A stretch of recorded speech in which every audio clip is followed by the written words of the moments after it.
Hi, good afternoon, everybody. My name's Steve Isherwood, Joint Chief Executive of the ISE, and I'll be acting as compere of today's webinar. So really thanks for joining us. We've got some a great presentation lined up that I'll introduce in just a sec.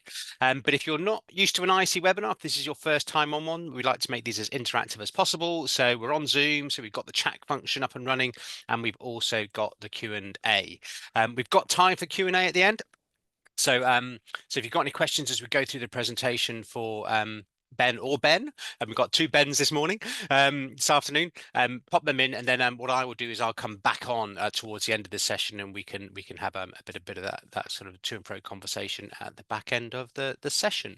I'm really interested in today's content. This is a really important subject. It's one that definitely comes up an awful lot on our forums. It comes up when we have our EDI conference, etc. And it's that challenge of getting accommodating neurodiverse candidates with the right psychometric testing solution. So all the challenges and solutions that that involved, and that's what we're going to be talking about today. And we've got two great speakers. We've got Ben from the Test Partnership. Thanks before we get started to the guys at Test Partnership for helping us with this session today. It's only through really good content like this that actually we can help improve knowledge and understanding throughout the industry. Well, I think that's enough from me. I think it's about time we got to get started. It's these guys you want to hear from. So Ben Hopgood, can I hand over to you first of all to take it from here? Yes, thank you, Stephen. Hi there, everyone. Hi. Right, so here we go. Everyone's settled in and ready. It's usually quite a good time. People might have your coffee or your lunch or neither. I'm probably going to get a coffee afterwards. So and so we're going to be talking about obviously this big subject, as Stephen mentioned, neurodiversity and psychometric testing, some of the challenges, and hopefully provide some good solutions to these problems as well. It's quite an important topic, especially now. It's quite timely. Even on the news today, I was seeing some news about this subject. And I think there's quite a lot of misinformation, misunderstanding. And here at Test Partnership, we are experts in psychometric testing. We just provide us what we do. So hopefully we can provide some clarity in the situation. So I'm essentially going to be facilitating this conversation, and I'm going to be passing over a lot to my colleague, Ben Schwenk. He's our chief psychologist at Test Partnership. He is expert all things to do with psychometric testing and occupational psychology. So this presentation is going to be in 4 parts. I mean, it's mainly part 2, really, but we're going to look at, firstly, what is neurodiversity? I mean, it might be simple, but actually it can be a slightly misunderstood or slightly broad term. What that is, why it's relevant. And then part 2 is essentially the main part of this presentation, which is, how looking at different neurotypes, looking at different assessments and how they interact, because that sort of granular the granular details are where most of the misunderstandings are, and I think where most of the solutions can be found. Then we're also going to look at is there anything we can do better? Is there any other solution that maybe what can we do moving forward? And then some takeaways and Q&A at the end. Right, so let's start with a quick survey, if you don't mind. I want to know what words or phrases come to mind when thinking about neurodiversity in your current recruitment practices. So we've got a Slido here. If you get any of your phones and you, in fact, I'm going to do it with you. You can use your camera and you can go to the QR code there, and then it should appear on your phone. And essentially you can add in a response to this particular question. What words or phrases come to mind when thinking about neurodiversity and your current recruitment practices? We've got 2 words all there already. We've got some barriers, challenging, ADHD. Yep. Extra time. Right. Absolutely. Exactly. Interesting.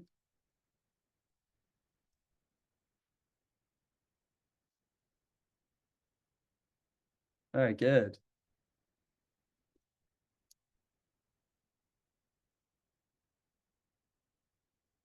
Wow, we have quite a clued in audience, I think. This is great. Very good. We're going to be covering pretty much everything here, I think, which is fantastic. This is excellent. If you don't mind, I want to just keep going for another 10 seconds because this is excellent. Just as everyone knows, of course, this presentation will be recorded and will be sent to you later, so you can always come back and pause and look at this for longer. if there's anything interested. But let's just take some big takeaways here. We've got obviously a bunch of neurotypes. We'll be going into those. No problem about that. Reasonable adjustments, absolutely. So there are some of the solutions that we'll be looking at. Lack of understanding, social fit misunderstanding, challenging, struggle with hypothetical situations, absolutely. Excellent. This is really good. I think we have a very clued in audience, so hopefully our content will be perfect for everyone here. Okay, so knowing that, this might be a fairly straightforward situation, but Ben, take us away. What is neurodiversity? Okay. Hello, everybody. So in a nutshell, and quite importantly, from a perspective position, this is a good operational definition of neurodiversity, the inclusion and recognition of individuals with diverse neurological profiles, neurotypes, such as autism, ADHD, and dyslexia. That's key because a lot of people will consider it just a numbers game, just hiring people who are neurodivergent. That's it. That's neurodiversity. That's not the case. That is extremely one-dimensional. It's about recognizing differences, leveraging differences between people and acknowledging those differences and building organizations, selection processes that actually welcome those people in so that they can thrive. That's the objective here, ultimately, of neurodiversity, and that's how you leverage advantage from it. It's not just a numbers game. It is very much about the people and integrating people into the workplace in a way that is effective. And roughly 1 in 7 people are neurodivergent. Right, 1 in 7. Gosh, that seems, I mean, 1 in 7. Okay, interesting. And I suppose the question then is, why does it matter in recruitment? Why is this so important? So Yes. I know that we've broken this down into some key issues, some problems. So should we look at the key issues then, Ben? Yes. So this is important because obviously we all understand implicitly, but it's important to relay that to other stakeholders, what the business case is fundamentally and what the moral empirical sort of case would be. First issue is, of course, neurodivergent candidates experience pretty significant discrimination in that they're much less likely to make it through recruitment processes, they're much less likely to be hired, they're much less likely to be retained. This is a pervasive issue everywhere. And just from a societal perspective, that raises a whole load of problems. People are just not able to stand on their 2 feet because the system is designed against them fundamentally. That's very much the perspective. The next issue, which again is important to remember from a stakeholder management perspective, is that there are a great deal of neurodivergent candidates that would just make high performers in the workplace for the conventional reasons as well. The reasons that a neurotypical candidate would be a good hire in the workplace, that they have a great deal of cognitive ability, the right personality constructs, they have the skills, the abilities, they're a good culture. Whatever would make a good candidate, there are a lot of neurodivergent candidates who have those characteristics and they are just not making it through, which means the organization is missing out on a pool of applicants who would otherwise be make a very good employee. It just makes logical sense that we would avoid unnecessary barriers to that happening. And then the last issue, which is a more tricky one to sort of explain, but is particularly salient still, is that neurodivergent candidates in and of themselves can bring perspectives, work styles, ways of thinking, ways of solving problems, which are unique. This is particularly true when it comes to, say, autism, where people do see the world very differently and do think very differently. That can be leveraged, particularly when it comes to creativity, to innovation, and problem solving. Just having someone who sees things completely differently, that could be quite powerful. That allows you to come to solutions that other people would just not see. That and with the world being relatively, how shall we say, extremely sort of transformation prone at the moment, things changing significantly, having a different perspective on things is almost like an insurance policy. Just it allows you, particularly when things go wrong, to have a new perspective on things that you can lean into and draw from. And so not only are you not wanting to avoid having potentially very good hires who happen to be neurodivergent, but there may well be a case of hiring neurodivergent people specifically for those different perspectives. They bring something unique. And we know empirically, for example, people with ADHD are disproportionately likely to be intellectually gifted. That's a known thing. When it comes to autism, for example, we know that people with autism often, particularly what used to be called Asperger's, now there's a level system, people who are level 1 often have higher levels of cognitive ability, particularly non-verbal reasoning, than neurotypical people. There are advantages, and those are being very much underutilized. Okay, so thanks, Ben. You looked at some of the big key issues there. And there's also some 2 key problems that we've outlined here. Yep. One of the things that we saw in that word cloud was about deciphering what constitutes a reasonable adjustment. That's really key, and we'll be addressing that.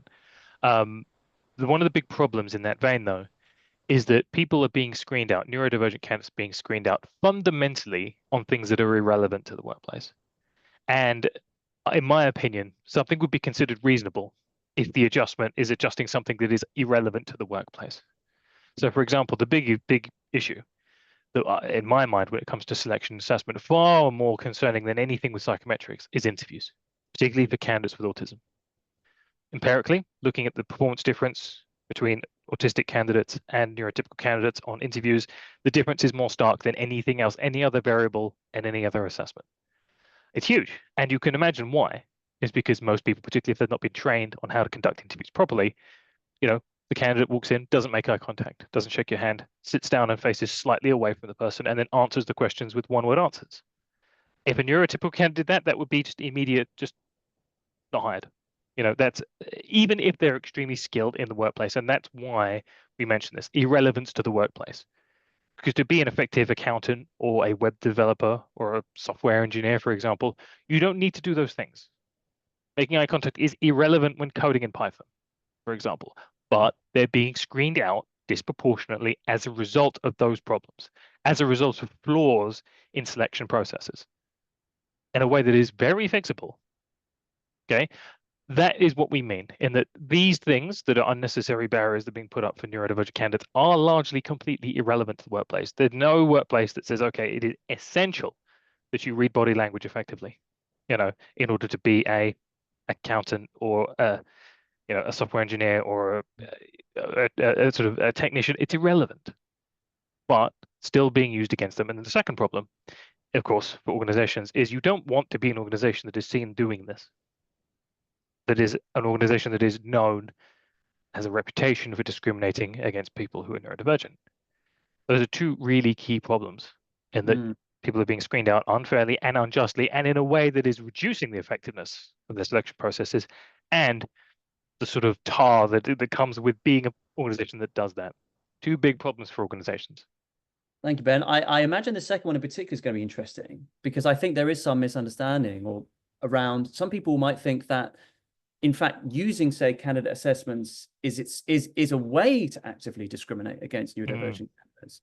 And so they maybe fear there. It's like, if I'm using tests, am I actively discriminating? So let's go ahead and get stuck into that problem, I think. Just before we do, a couple of stats that I think might also crystallize the seriousness of this issue. Zurich, UK did this study just before the end of last year. And these are two stats that really stood out to me when I went through it, which is 51% feel that they can't or shouldn't disclose their neurodivergence due to the stigma, which suggests, again, one of these issues there that they are being actively discriminated against, and they're really worried about that. And that surely shouldn't sit right with anyone, I think, here. And equally, 54% say recruitment processes are designed to weed out neurodivergent people rather than accessibility, which says something about the method, the assessment method itself, in some way, or the assessors themselves. So let's dive into that, shall we? Which brings us neatly into part two. Okay, let's start with a big one: dyslexia. Ben, tell us about this. Okay, so really key to what we're about to do here and how people really ought to think about this is the term neurodivergent is in of itself not very helpful, in that people who are neurodivergent are not a monolith. There are lots of different neurotypes that fall under that sort of umbrella, and any kind of adjustment that we would need to make would need to be specific to those types. Okay, so it's not helpful just think, okay, how is this assessment going to impact people who are neurodivergent? It is not that simple. But because we have different neurotypes, we can have interventions which are more specific to the actual candidates being affected. And so that is particularly important. The first one we're going to address is dyslexia. It's a particularly important one because it's probably the most common type of neurodivergence. It is specific to reading, verbal reasoning, spelling, those kind of aligned processes. And about 1 in 10 people will be dyslexic, and certainly very common to encounter in a selection process perspective because they often do reach out and request a reasonable adjustment. Yeah, definitely common. I personally, I know quite a few people who have dyslexia. Me too. My brother has dyslexia, and I'm pretty sure most people listen probably at least know one person. So definitely a big issue. One out of 10. I mean, this really needs to be really want to ensure that we don't have any problems here. Yes. Okay, so we're going to start with ability tests. So Ben, tell us. Okay, so yeah, ability tests, aptitude tests, cognitive tests, those kind of aligned constructs that look at a person's overall cognitive ability, but in different flavors, verbal reasoning, numerical reasoning, and so on. And this is where typically an adjustment is most commonly requested, because indeed verbal reasoning is an area where dyslexic candidates typically struggle. Now, one thing that is quite different when it comes to psychometrics compared to, say, making some kind of adjustment in an interview, which would be extremely difficult, is a lot of research has been done. And so we can sort of isolate the specific issues that people are likely to encounter, because we know quite a bit about dyslexia now, and we know quite a lot about cognitive ability and assessments and what can be done about it. As a result, adjustments can be made, and they are very effective. And they really do level out the scores between neurotypical candidates and candidates with dyslexia. The first, most obvious one is extra time. And in my opinion, very reasonable adjustment. And I'll explain why, again, because that was raised in the word cloud, why that would be reasonable to give people extra time if they request it, if they're dyslexic. We know when it comes to dyslexia, but also ADHD, for example, people from that kind of neurodivergence typically have lower processing speed. That tends to be one of the reasons why there would be score differences if it's not accommodated. Processing speed is one of those key elements. It makes sense, therefore, to give extra time, because processing speed is very often irrelevant to the workplace. You know, if you are an accountant or you're a web developer, no one is going to go, okay, I need you to do this calculation. You have 1 minute, go. That is a function of the assessment. That is not something reflective in the workplace. Well, the only possible exception might be something like a pilot or something where processing speed is extremely important. In the vast majority of cases, it is not important. So as a result, if they're scoring lower, as a result of this specific sub-element that we've identified and can control, because we can add extra time, it is effectively a very effective, reasonable adjustment to the assessment. And so I recommend it. 25% is a typical amount, but often, particularly if it's more severe, they have a specific amount they would need, and often they have evidence for that. Could be as high as 50%. Ultimately, because in my opinion, processing speed is in and of itself not super important to the vast majority of roles, compared to, say, verbal reasoning, which is very important, it makes sense to adjust for it.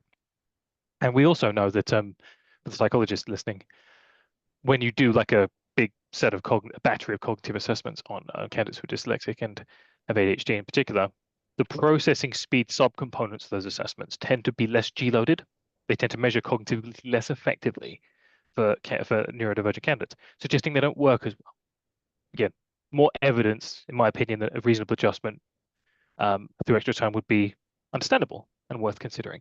Additionally, and this is quite individual, specific adjustments to the front end can be quite helpful. Changing the background color, changing the font size, even using screen readers, for example, are very easy to do with something like a verbal reasoning test. General compatibility with accessibility software can be very helpful here. And because it's just rich text, a lot of very targeted interventions can be accommodated here. You know, contrast, background, text size, text color, lots of things can be done to adjust the experience. Compare that again to an interview where it is what it is. You know, it's rare in psychology and psychometrics that interventions can be so targeted as a result of things that are so well understood. So as a result, adjustments certainly need to be made, but we're in a very good position to make them when it comes to dyslexia and ability tests. Right. Thank you, Ben. Okay, so that's ability tests. Let's look at another one of the big psychometric testing tests, the personality tests. So Ben. So personality tests are an interesting one because often there is a perception that they are in some way harmful to neurodiversity, and that neurodivergent candidates are disproportionately likely to do poorly on them. Now, when it comes to dyslexia, the only real issue from the assessment perspective is that of reading and verbal reasoning comprehension. But compared to ability tests, they're untimed, so we don't even need to add extra time. They can take as much time as they need. They're just as easy to adjust. background, contrast, text size, text color, completely compatible, mostly with accessibility software and third-party extensions.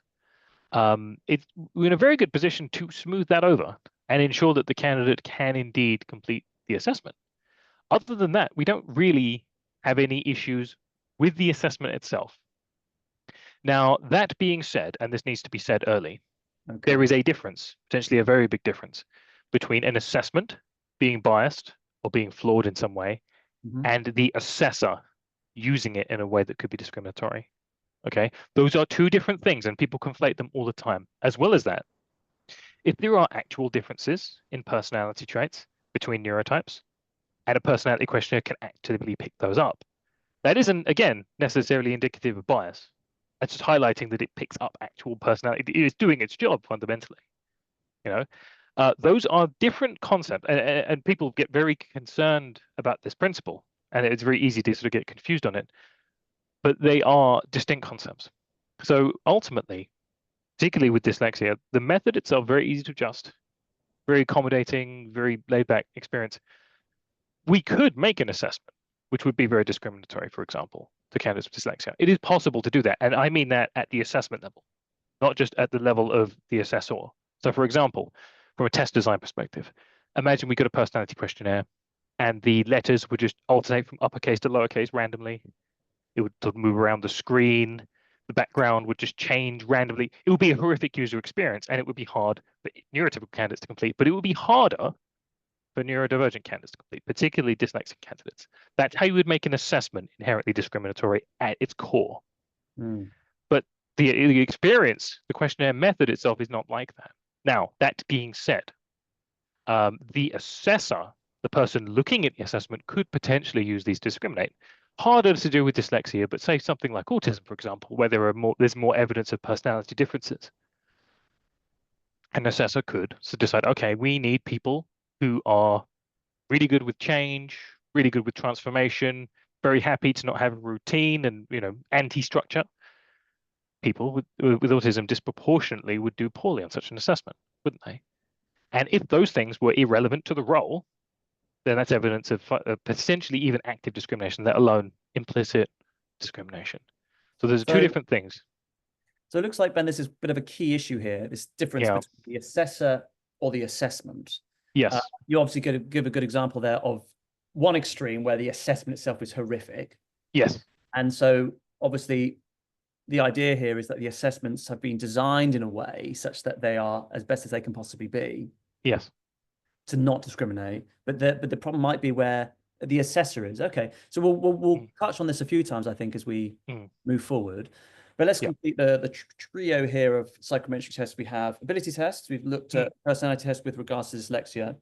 Yep. And I suppose this last one, situational judgment tests with dyslexia. Yes. What's happening here? Indeed. So similar to personality questionnaires in that the method themselves are very easy to adjust for. And again, with personality and dyslexia specifically, not really any meaningful personality differences there anyway. Situational judgment test, again, similar issue in that the reading component, as long as you can make that smoother, screen readers, adjust the front end, the browser, the display, then it should be relatively smooth, easy to resolve. And because it's untimed, SJTs tend to be untimed. It doesn't tend to be an issue there in that they have all the time they need in order to make those adjustments. They wouldn't be disadvantaged, okay? And that's very much the key of an assessment inherently being discriminatory. It's just harder for someone from a particular neurotype to complete, just in and of itself. That's how we would consider an assessment to be discriminatory. Not the case here when it comes to dyslexia and when it comes to situational judgment tests. Very easy to make, very effective targeted interventions. Okay, thanks, Ben. Okay, so we've looked at dyslexia, I think, pretty thoroughly. Let's move on to another type. Dyscalculia. Yeah, so this is kind of the counterpart. This is the numerical counterpart to dyslexia, dyscalculia. Very much the same principle, but with numerical information as opposed to verbal. Very similar in that regard. Maybe 6% of people would belong to this particular neurotype. Okay, and so ability. And so here we have fundamentally the same. Yeah, it's fundamentally the same thing. Extra time would be key. Giving people extra time so that they can, processing speed issues can be accommodated. It's also worth recommending here that whenever you do cognitive assessments, and this is good practice in general, but particularly in order to avoid issues when it comes to neurodiversity, is you do want to use a range. In that even neurotypical people, some will do better on verbal than they would do numerical, do better than inductive than they would do on spatial, whatever it might be. Having a range is worth doing.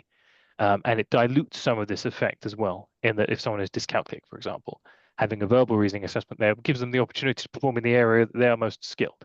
Because general cognitive ability is kind of what matters, not the specific elements. It's, they're kind of building blocks of this bigger construct. And so, yeah, giving extra time, really key here. Using a range of different assessments, good practice, and indeed front-end changes as well would be useful. Background, contrast, and so on, and help people use these assessments how they would typically use the internet. Okay. And personality tests. So personality tests overall, again, in terms of actual personality, very few differences between neurotypical and people with dyscalculia, in and of themselves. The only potential concern would be if the personality questionnaire uses this kind of response format where it's numbers instead of qualitative descriptors. Because for people who are dyscalculic, for example, the abstract difference between a 3 and a 4 might be hard to conceptualize. And so it might be just that little bit more difficult to answer. It's a little bit of a niche case, but in that instance, you could definitely understand how someone might struggle to complete the assessment in and of themselves. Usually it's verbal, like a strongly agree, slightly agree, as opposed to numerical descriptors. But those numerical descriptors, because they're quite abstract here, could pose an issue. But that's still quite a small minority of assessments that use that format. Usually there wouldn't be an issue here. That's actually interesting because this seems like as you say, quite a small situation, but what we're talking about with the assessment itself. It's like exactly. That's the key. And that is a problem with the assessment, because the role is never going to need you to think of abstract differences qualitatively between a 3 and a 4. It's irrelevant to the workplace, but it is likely to be harder for a candidate who is neurodivergent as a result. And so you can see how this would be an issue, and it's worth thinking about. But it is rare that we use this format still. It's usually a qualitative Likert scale format. Got it. Okay. And situational judgment test. Really not much of a concern here either, because they're very wordy, very verbal, very little numbers. Certainly wouldn't require calculations. Yeah. Particularly fair, I would say. Okay. That's pretty good. Yeah, and this particular example, don't see any numbers. I mean, is it possible that situational judgment tests require any kind of numerical reasoning much? Very unlikely. Some might have numbers, but only for illustration's sake. So it's unlikely, not impossible, but very unlikely. That's good. So not too much of an issue there. Okay. Okay, ADHD. You've brushed on this before, Ben, in some already in this presentation. ADHD. Yeah, so ADHD, when people say neurodivergent, often they're referring to ADHD or autism. Those are the two terms of neurodivergence that are most commonly associated. And it stands for attention deficit hyperactivity disorder. Predominantly issues with executive functioning and, again, processing speed, things like that. It does potentially confer some advantages in the workplace, though, in that when people with ADHD are very focused on something, they can hyper-focus. And with people with autism, that could be advantageous because it's a lot of work, but that can sort of be done. As well as I said earlier, good evidence now that intellectual giftedness occurs twice as often candidates who have ADHD than compared to neurotypical candidates. There's implications, and anecdotally, we know that entrepreneurs seem to be overrepresented when it comes to ADHD. Just very more likely to break off and do their own thing. Likely, no doubt, there is a connection there. But about 3% of the adult population have ADHD. Okay.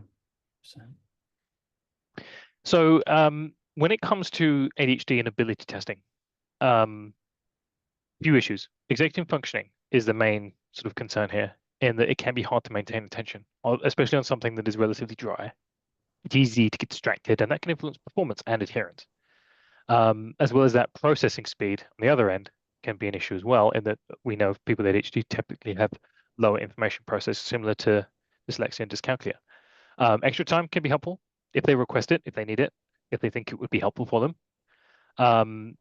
Assessments as a rule, as a provider, should aim to keep them relatively short for that reason, so that they don't have to sustain attention for too long. As well as that, third-party extensions can be quite helpful, avoiding distractions, because they can often just follow rabbit holes. Very common.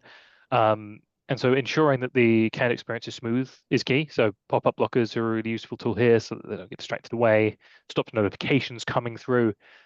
In many ways, assessments of this format are quite useful here because candidates can, of course, control the environment when doing these assessments. They choose when and where they do the assessment. They can choose somewhere very, they can remove distractions. They can pick a time that is very convenient and avoids interruptions. Compare that to an interview, where you show up in a busy office building and it's a noise everywhere. And there's a screen with like a screensaver opposite you.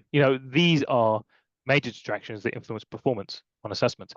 At least with assessments like this, they have that under control, but nevertheless, the issues are quite known. Processing speed, for example, executive functioning, interventions that we can launch relatively well understood and very highly effective.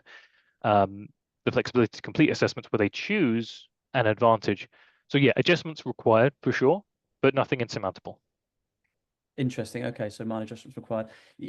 Ben, you've just triggered a bit of a flashback to a situation when we were in an office, and we had an office near us, next door, who were blasting out.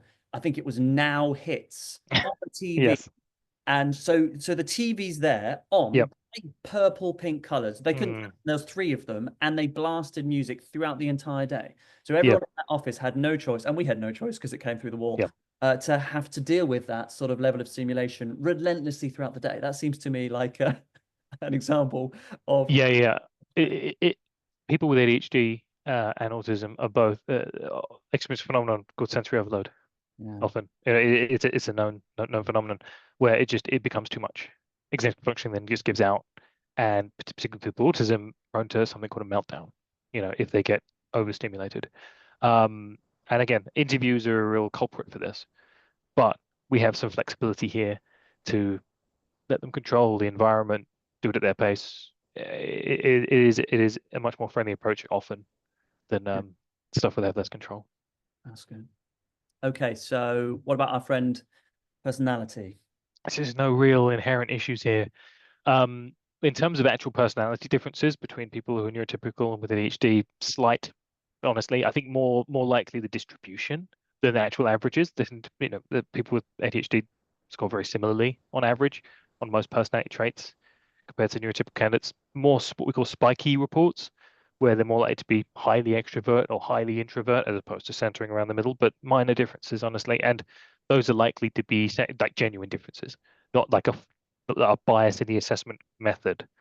The only potential issues, of course, some of these assessments can be very long, and again, attentions can wane, but you can often with these assessments log out, come back, take some time. If you get overstimulated, take some time to relax and recompose and then try again. Really not particularly any issues here, certainly compared to other types of neurodivergence. I want to pick up something you just said there, which I think is quite also key. We've looked at this, the assessment being discriminatory or the assessor. But something you said there is quite important, which is that there are differences between people. So in other words, is the person the difference? Is the test sort of finding a difference in the person? Can you unpack that ever so quickly?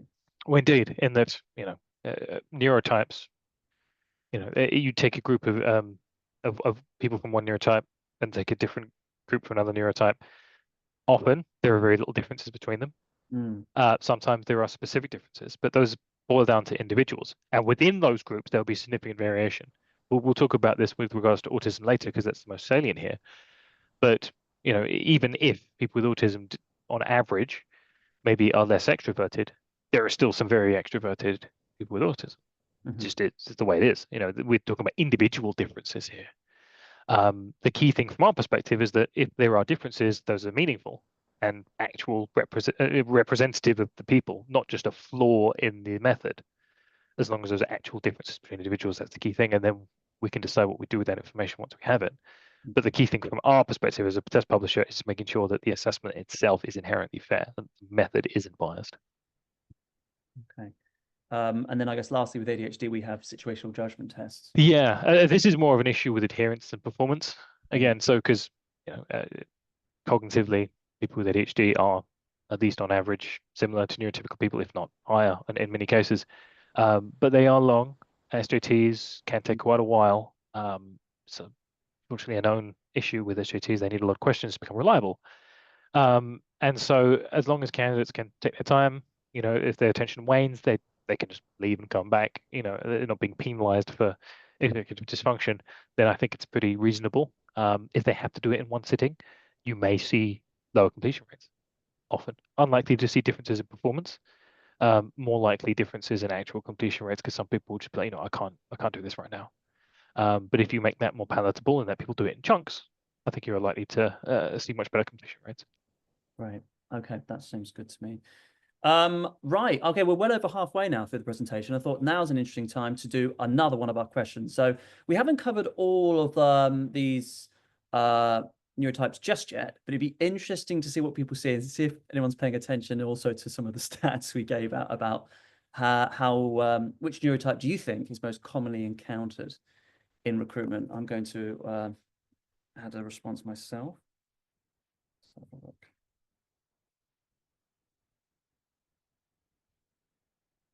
I'll give everyone, let's say 20 seconds, and now we can look at the results. So what do we think? Could be autism, ADHD, dyslexia, dyspraxia, or other?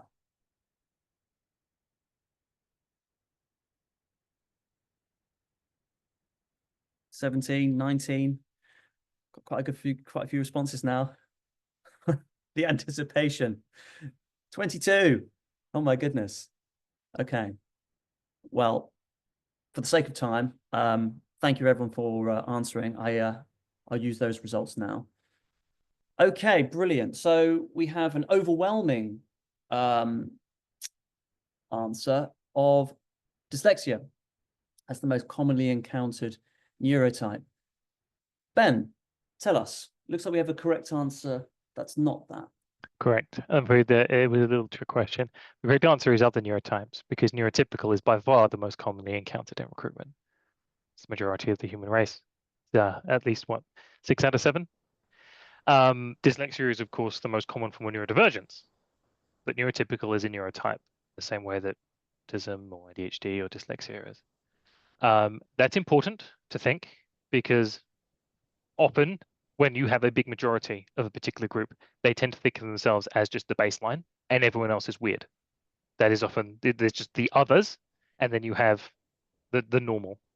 Whereas giving the title neurotypical, that suggests that it is just one of many types. There is just normal variation between human beings.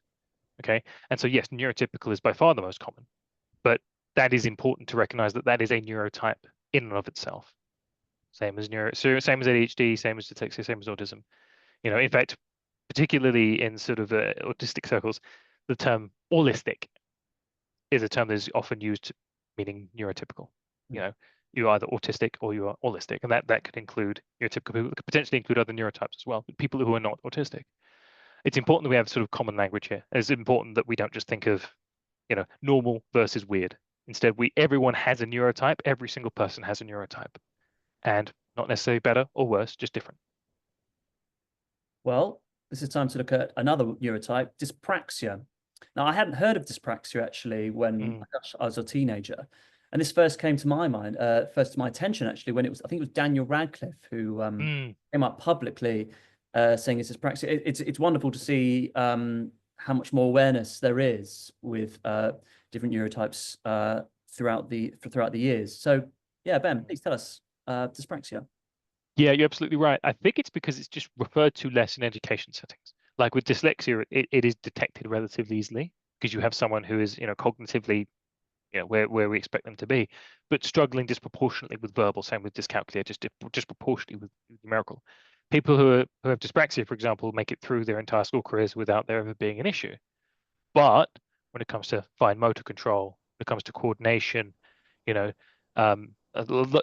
is sort of thing get picked up in like PE class, for example, but often people are not really keeping too much awareness on how people are doing there. It's rare and it's less talked about, but it's still a neurotype. It's worth discussing for sure. Maybe 3 to 5% of the adult population have dyspraxia, and some people have it and don't know. They just think they're clumsy people, for example. But there may be something more to it. Okay. So we've lumped sort of all of the tests into one in this because they're all sort of a similar.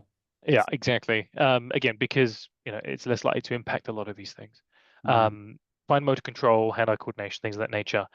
You need it in order to complete these assessments to a very minor degree. With a personality questionnaire, for example, you often navigate your mouse over to click the buttons. From a personality questionnaire perspective, that's not so much of an issue because it's untimed, but it could take you longer to do because it takes a little bit of fine motor control to do that. From a movement perspective, it's actually quite a cognitively complex task. You see a robot trying to do this, for example. It's very hard to program a robot to do it. Yeah. We take it for granted as neurotypical people, but it is actually quite a complex activity. But if it's untimed, it's really not that much of an issue. When it comes to cognitive assessments and ability tests, yeah, a little bit extra time I think would be reasonable. Again, because in the role, they're almost certainly going to have more than a few minutes to complete important tasks. So it just makes sense that you accommodate that. And SJTs, in many ways, similar to personality questionnaires. Just if it's untimed, then they can take as much time as they need. As well as that, often the assessments are tabbable, so you can just use the mouse, sorry, the keyboard, Oh, tablet. which doesn't require anywhere near as much fine motor control. Mm. So overall, it's worth making these things accessible, mostly from a candidate experience perspective. Unlikely to impact the performance, with the potential exception of ability testing. So extra time would be reasonable here.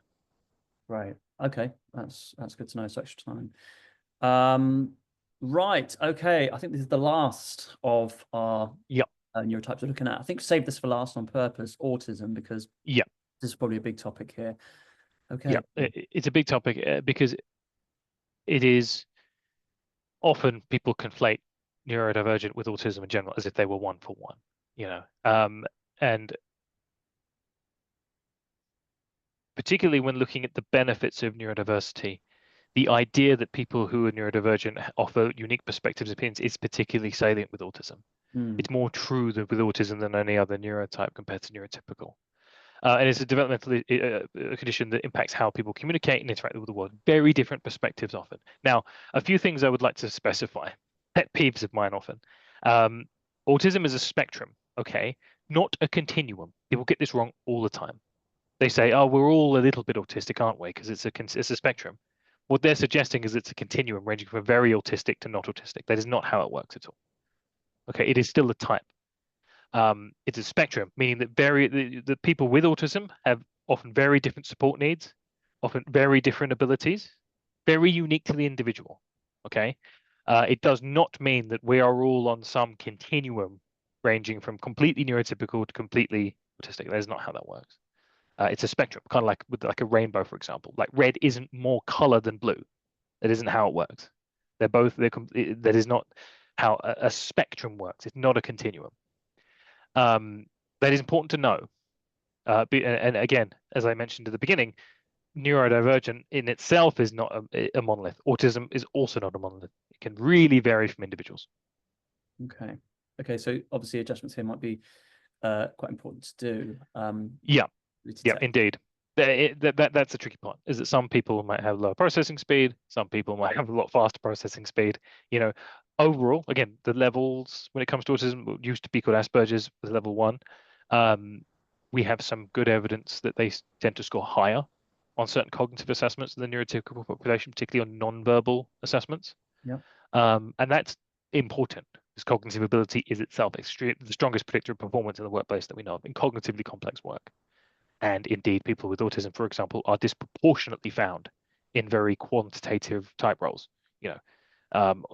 Software engineering, finance, that sort of thing. They're drawn to those kind of occupations, not good reasons why that might be the case. They often have some advantages cognitively, but not always, because individuals are individuals, and autism being a spectrum, it does vary considerably.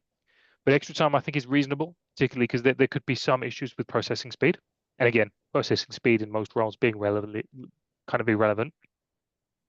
But we have good reason to believe they may well score higher on average on certain facets of cognitive ability. Okay, so ability tests here, not much of a concern really, which is encouraging. What about personality tests? Now, this is where people get very confused. Okay, again, because the assessment format, we have no reason to believe that people with autism would struggle with these concepts. Because they're just inherently behavioral statements about themselves. It's nothing hypothetical. It doesn't require any particular sort of abstract versus concrete thought. And the personality differences between neurotypical people and people with autism are kind of well understood and relatively genuine. For example, we know that people with autism, on average, tend to be less extroverted. They do tend to prefer their own company. They're more likely to be introverted. That is not a mistake. That isn't a flaw in the assessment. That is an actual meaningful difference between groups. And that has implications. Similarly, we know people with autism, there are some facets conscientious they score higher on. They're more likely to enjoy structure and routine and predictability. That has implications for the workplace. You know, lots of roles and organizations really require that. That's going to be key to performance and fit in certain roles. But again, it's not the assessments, it's not a flaw in the assessment that is correctly picking up on these things. Okay, it is down to the individuals and the organizations that are making selection decisions to use that information wisely. Okay, because people are very keen to blame the assessment for the decisions the assessor is making. Okay, the assessment format itself, very accommodating. Okay, and we'll save the most controversial for last, I think. Yeah. So judgment tests. So again, highlighting, I like to use interviews as baseline because they are the most discriminatory assessment when it comes to particularly people with autism. Nothing even comes close. Interviews, you say, Ben? Interviews by far. It's almost the perfect tool to discriminate against someone who is autistic and potentially other forms of neurodivergence too.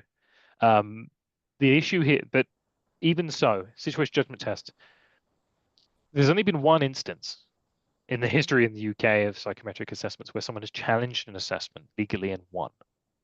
And that was in the instance of a situational judgment test and someone with autism. Now, my understanding of the situation is the particular assessment, the way it was structured is you've got sort of your passage information explaining who you are and what's going on, which is already a problem because candidates with autism disproportionately struggle with hypothetical situations, very black and white. Okay, so the question might say something like, you're a graduate trainee at a bank. And in their mind, they're like, no, I'm not. I'm applying to a software engineering position. That's just not true. They struggle with that concept. And very few roles require you to do that, so it's already irrelevant. But the way the questions were structured was, okay, you're given these options of how you resolve the issue presented. Which would you do? And then the candidate messaged in saying, well, I wouldn't do any of these. Can I tell you what I would do? And you're a typical candidate would understand, okay, it's what it means is which do you think is the best? But that's not what it said. It said, which of these would you do? And they thought literally, concretely, I wouldn't do any of them. What would I do? And they just do your best, give it a go. They didn't get selected and challenged it and were successful. So what sort of solution would we have here then? So our SJTs avoid that whole issue because the question format is a rating scale. How effective would this be? So it's less hypothetical. It doesn't require you to make that sort of logical leap. But when it comes to candidates with autism, there is a legal precedent set now. And it's the only time this has happened in the history of both the UK and of psychometrics, which again highlights how realistically fair these things actually are. Think about how often interviews get challenged, you know, far more frequently. But this has only happened once when it comes to what we're looking at here, and it was an SJT and it was a candidate with autism. So you would need to think very carefully as to whether you would want to do that. What would happen if you had a candidate with autism? How you would, whether you require them to do the assessment at all.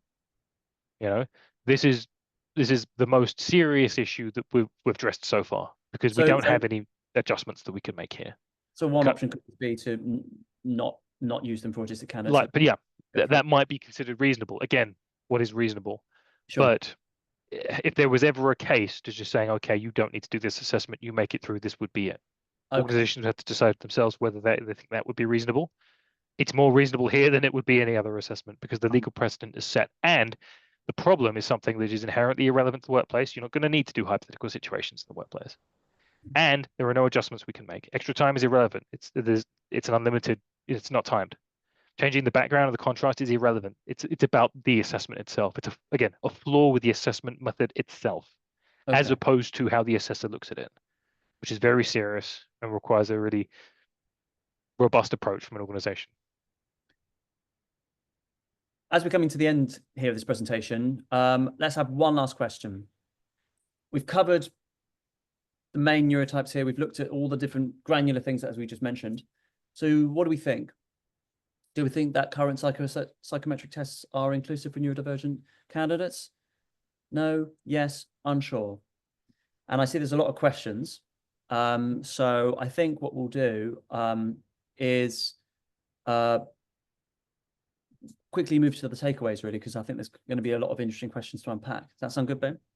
Sure. Just doing For sure. some time. We do have a sort of a potential part 3, which is can we do better? Is there something? And we'll briefly touch on that, and then let's go to takeaways. Okay, right. So we have some answers here. Yes, they're inclusive. Unsure. No, there are barriers. It shows how contentious this can still be. We've obviously looked at quite a few things. We've shown how all the tests, some are fine, some maybe need some minor adjustments. Many of you still think that there are significant barriers.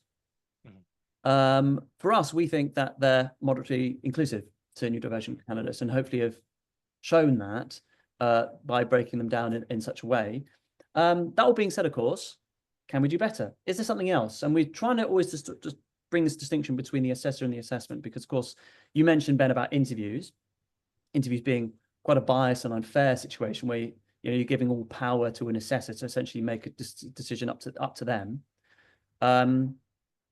Equally, is there a way we can make the assessment itself even less prone to any bias?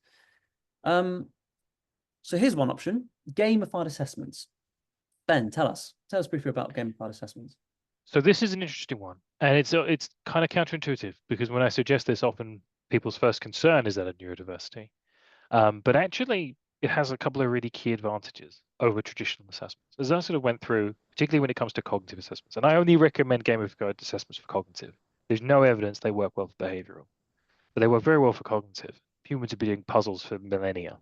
There's a very good precedent for it. Particularly when it comes to dyslexia, for example, one of the big problems with assessments, as you saw, is they're very wordy. Even the numerical assessments are very wordy, and that is inherently where people with dyslexia struggle. When it comes to ADHD, for example, one of the big problems is the assessments are just too long. I always recommend keeping them relatively short, because executive functioning will waver over time. It's a resource that just gets expended. Gamified assessments have some advantages in that you can see they're very not wordy. Even the verbal games are very not wordy. It just doesn't load onto that construct so much. Instead, it's using game mechanics to measure other aspects of cognition, making the task more complex, which is inherently useful, but also reducing the verbal component such that people with dyslexia, which is the simple majority of neurodivergent candidates, will find this far more straightforward. And issues with processing speed, again, very easy to adjust for in the same way. You should extra time. And because there's a reading to do, you don't need as much processing, ultimately. So it's very advantageous. And when it comes to ADHD, for example, the games are more engaging, more interesting, more likely to sustain attention, and thus not to sort of drain one's executive functioning as much. So they're much more likely to get engaged and perform, potentially even hyperfixate, which really helps get in that flow spot. Similar with dyscalculia, in that they're less numbery compared to traditional assessments, are similar to dyslexia. And any other issues relating to processing speed, again, very easy to adjust in the exact same way that we would do with traditional. And so we see this as quite an innovation from a neurodiversity perspective, has some real advantages, very much worth considering. And we see things moving in this direction anyway. They're much harder to cheat on, ChatGPT, for example, because it's all moving around the page. Again, more fun, more interesting, and more in line with how younger people typically use the internet. It's all mobile. It's all quick, it's all dopamine hit. This is reflective of how things are moving. And so we see this as quite an interesting avenue to explore. Okay, thank you, Ben. If anyone's interested more, we can have that discussion afterwards. People can chat with us, because I see Stephen there in the essence of time.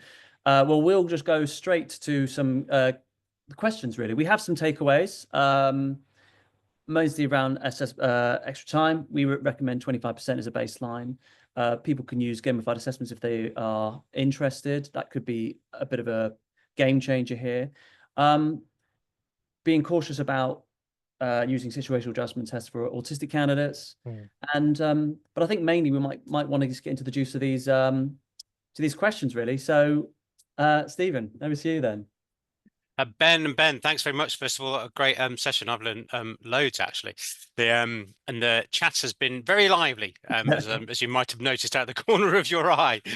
So there've been quite a few questions and comments, and some of those questions have already been answered. So I won't go through the whole chat. So, but what I've done is picked out what I think are some of the questions that either haven't been answered yet, or ones that you might want to explore a bit more.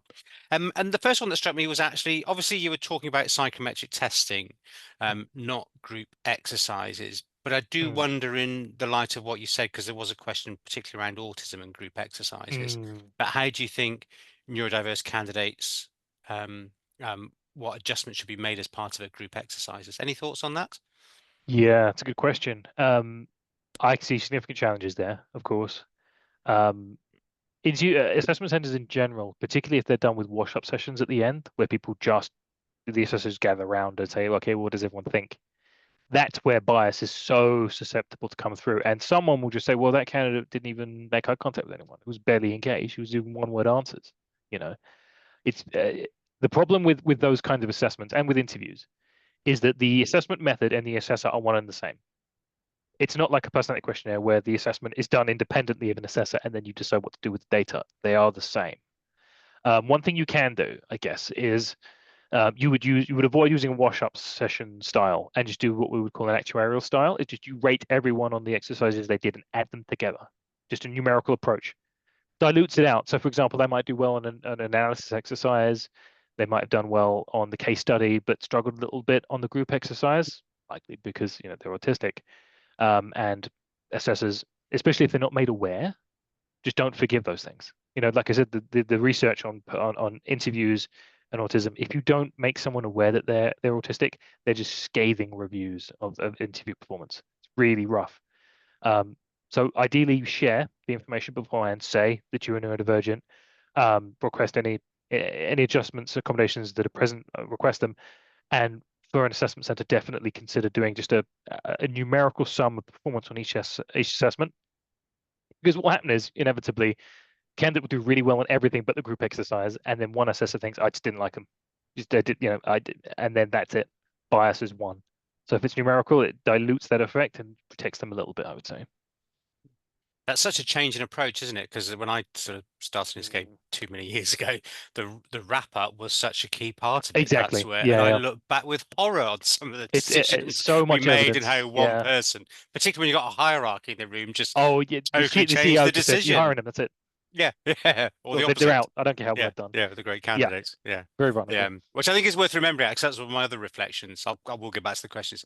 Is actually, on a positive side, there is so much more knowledge and analysis and understanding compared to even 10 years ago, when actually bit of extra time, if you're lucky. That was kind of it. Right, questions, because people are wanting to get the questions answered, not listen to me witter on.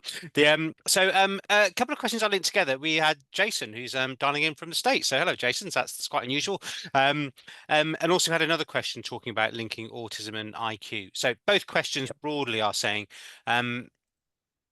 is there any hard evidence linking that autism and IQ piece, neurodivergence and IQ, and also more to Jason's point, actually, does that lend its case to the business case, which I think is particularly pertinent, looking at the current climate in the States at the moment? So yes. So we don't typically talk about IQ in occupational space. That's more of a clinical, educational piece, but ultimately it is cognitive ability. So instead of IQ scores, we're usually looking at in terms of percentiles, but we're looking similar concepts. And yeah, there's significant evidence that people who would, like I say, who used to be called Asperger's, but now called level 1, on non-verbal assessments do score on average higher, just empirically. Raven's progressive matrices, measures of fluid intelligence, they just do. We're not exactly sure why. Again, neurological differences are all a little bit of a mystery, and it's kind of outside the scope of my expertise. I'm not a neuroscientist. It's more about the questionnaire than the people. But yeah, there's a lot of empirical evidence on this, and it does have implications, because cognitive ability is a really valuable resource in any cognitively complex form of work. And as a result, you are more likely to see people who are autistic working in software engineering, for example. It's cognitively complex. And, you don't require extroversion, and it's very structured. It just, the stars align, which highlights the potential, doesn't it? That we see an industry making use of people who have a great deal to offer. If we can expand that elsewhere, I just see people, I see everyone benefiting from that. But yeah, it is an evidence-based thing. We've known it for decades now. Thanks. There was lots of chat around actually disclosure of information and evidence. There was lots of chats around, of course, again, playing to that point you made that people will present very differently. It's not a kind of binary, you have this or that. Yeah. Just anything you'd like to add in terms of actually that my understanding is the onus is on the employer to have the understanding, not actually on the candidate, the application, to provide documentary evidence. Because in the chat, some people were saying that some employers are asking for some of that evidence, maybe from a university where, various allowances have been made.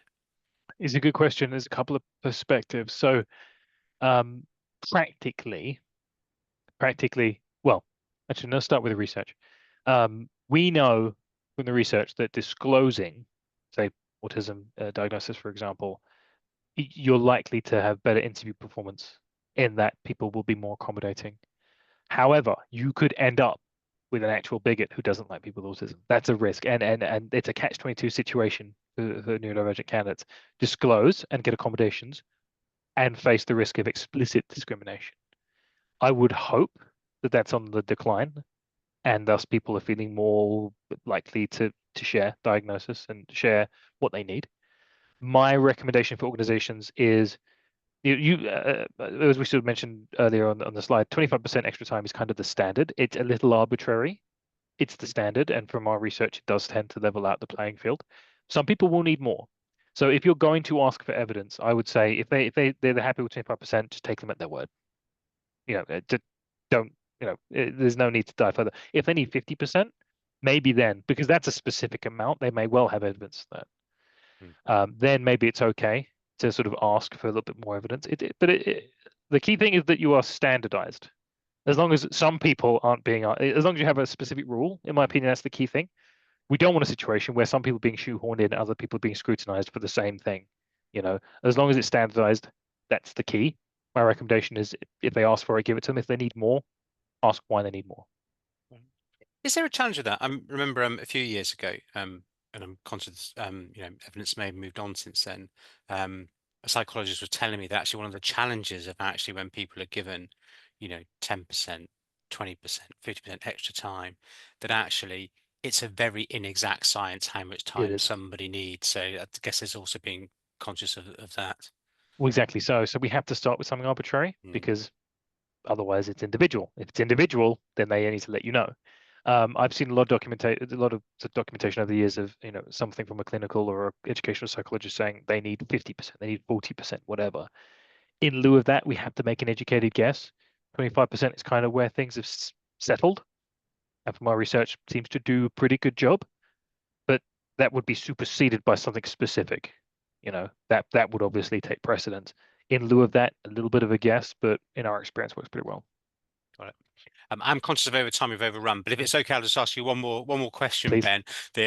And it's interviews actually, and there's a few questions around interviews in the chat. One is I guess the normal face-to-face interview, and it's interesting because we've seen employers putting some of those back into the process as a result of either engaging with candidates or AI, but also there were some questions around using video interviewing platforms. I think from our employers, there's a misconception that it's system marked. I think almost every employer I talk to says actually no human being does look at them. And again, I know we're steering from psychometric testing, but any thoughts on interviewing? Where we might go with that?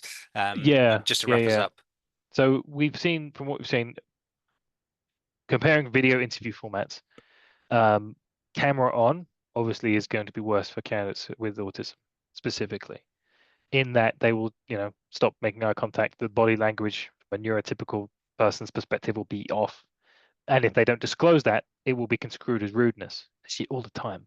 People with autism, very clearly got autism. I get some time back, I was in a restaurant and one of the servers, I think, was autistic, and just walked over, put the food down, walked off, and people were complaining about the service to each other. But I could tell immediately because I'd been there a few times with this employee was autistic, and they just didn't know. And if they had known, they would have been far more accommodating. camera on and in person, of course, is inevitably going to disadvantage, especially if they don't disclose, because people just, if you're not making eye contact and if you're not doing the body language cues that people are expecting, then that they're getting marked down, unfortunately. Camera off, just telephone or with camera off, that's just one avenue of data that is just not being used against them. Yeah, so it is unfortunately the reality. And ADHD is another one, bringing people into an office, loud, busy, TV screen, that sort of thing, as well as that with interviews, particularly unstructured interviews. I think people with ADHD are likely to struggle a little bit because they will go off on a tangent. With a structured interviews, just tell me about a time X, tell me about a time Y, specific probing questions. When it becomes conversational, people, even people with autism, people with ADHD, may steer the conversation off into something that interests them. And then if people aren't aware that that's happening, they'll just mark them down because they're talking about something irrelevant. So interviews are really, in my opinion, a bigger challenge than psychometrics. It's almost certainly the reason why neurodivergent people are just less likely to make it into the workplace. Interviews that are the real choke point. Not to say we don't want to do everything we can psychometrics, but the interventions are very specific. I don't have a lot of answers for interviews. The method itself is the problem. Disclosure helps. Accommodations, quiet room, no screens can help. But yeah, and telephone interviews likely specifically for autism a little bit better, but a lot more research needed and not a lot of easy answers. Yeah, difficult, isn't it? Part of it actually has long been a bugbear of mine that really good, robust interviewer training should be That would really as a help, yeah. kind of a basic anyway. Yeah, and I think that's Yeah, it something filters out just that, I didn't like them. we've gone You back on need that to the have last few years. a framework for sure. Yeah.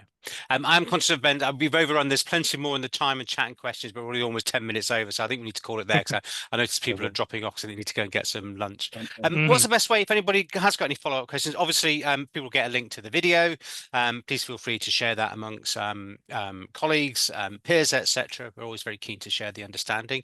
But Ben is a good way for people to get in touch with you if you've got any follow-up questions. Ben? Yeah, there's lots of ways, really. You can contact us either through email. You can book us a call. You can have can chat. You can literally ask your questions, and we can. And by the way, you can speak to Ben directly. That's always the best thing. So you can book a call with Ben. Yep. And chat with him, ask all your questions, and we can unpack all of the detail as well. So that I see a lot of really good questions here, and that's probably the best method, really, because I think all of these questions are interesting. Assessment to detail, how to deal with this, how can we show that gamified assessments work? All great questions. That's what I'd recommend. And you can always check us out on our website. And if you just want to send us email, or maybe you want to just chat because you don't want to have a call, or you want to call, that's the best way, I'd say. And we're also on LinkedIn as well, so you can chat us there. We can start conversations there as well. I think we'll make sure. I think we should do this anyway, but I'll double check to make sure that we put your contact details when we send out the video links. So that was a great session. We could have probably done triple the time. So unfortunately, time's against us because like lots of really great. I do love it when the chat gets really vibrant. So thanks very much. I'm sure we'll be coming back to this subject many more times in the future. Great insights. Thank you very much. Enjoy the rest of the day, everybody. Thank you all for joining in from near and far. Looking at the chat. So great. Have a good day, everybody. Talk to you all soon. Take care, everyone. Bye-bye.